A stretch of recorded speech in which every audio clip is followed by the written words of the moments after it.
Good day, I'm Stephen McHugh, and this is your JIS news for Wednesday, April 19. The International Monetary Fund, IMF, is echoing local projections for the Jamaican economy to continue its growth trend. The fund is projecting a 2% growth for the 2017-2018 financial year, bolstered mainly by construction and tourism.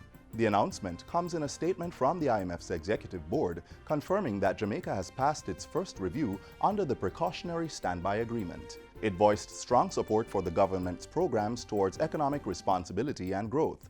Among other things, the IMF has commended the government for taking steps to move from direct to indirect taxation, which it says will further expand the tax base and support growth.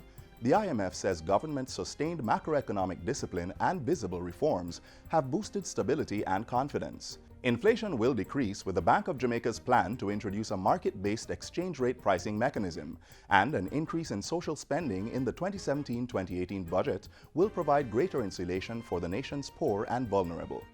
The IMF, meanwhile, is urging Jamaica to continue on its path by taking decisive policy actions to improve public sector resource allocation and efficiency, which will lead to productive spending.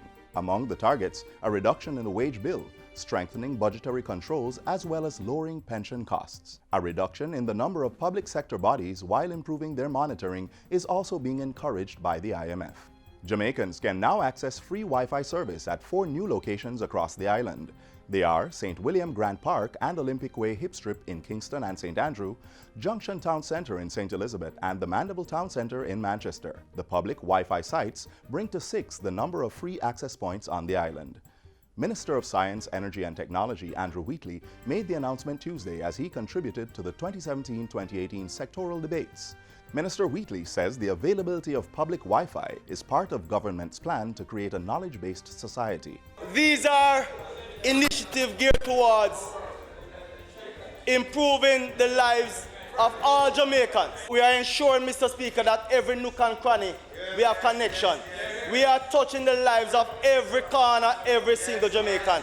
Meanwhile, Minister Wheatley has instructed the Universal Service Fund, USF, to explore ways to reduce the delivery cost of community access points, CAP sites, across the island. The minister says the USF has been tasked with deploying solar systems on all newly developed CAP sites, as well as retrofitting old ones. The Universal Service Fund was also instructed, Mr. Speaker, to develop programs to engage members of the community, to train and teach them about the value of the CAPs, and to show the kinds of opportunities that can be derived from the use of the CAP.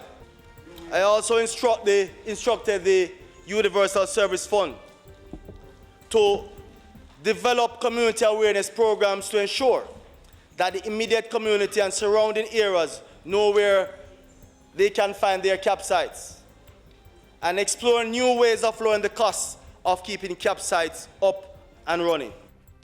Still in Parliament, amendments to the Defence Act to create an arm of the Jamaica Defence Force called the National Service Corps have been passed.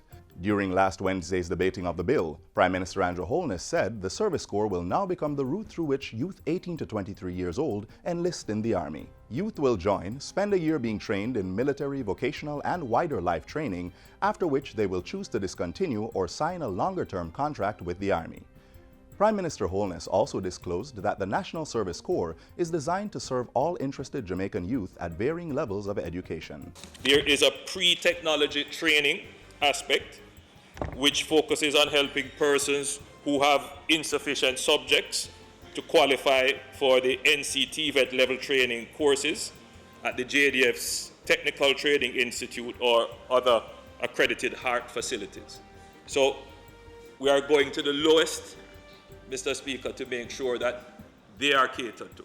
And the bill, which will give the Prime Minister the authority to declare any high crime area of the island a zone for special security operations and community development, has been sent to a joint select committee of Parliament. They will consider the bill and make a report to the lower house. Justice Minister Delroy Chuck will chair the committee, which will sit jointly with the committee appointed by the Senate. Other members of the House are Robert Montego, Floyd Green, Marissa Dalrymple Philibert, Peter Bunting, and Fitz Jackson. And finally, the public is being warned to be extra careful when purchasing green ginger. This as 450 pounds of green ginger treated with Topsin was stolen from the Agriculture Ministry's research station at Orange River in St. Mary between April 14 and April 16. The Agriculture Ministry says if the ginger treated with topsin is consumed, it can lead to severe vomiting, diarrhea, and headache. And that's it for JIS News Today. I'm Stephen McHugh. Thanks for watching.